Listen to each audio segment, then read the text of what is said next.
To all my loyal fans, I'm surprised of how much support you've given me. Thank you so much. May your family be blessed with moments of joy and a bundle of happiness. Merry Christmas po sa inyong lahat. Pero teka muna, luto muna tayo ng red braised pork belly with eggs. Gagamit tayo ng 600 grams na pork belly, seasoned with ground black pepper, kalahating boteng Sprite, 3 tablespoons soy sauce, mix very well.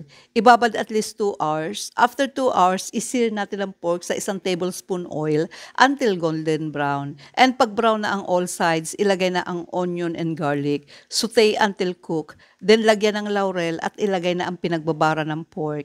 And add ng tubig enough para lumambot ang karne. Cover and simmer sa low to medium fire.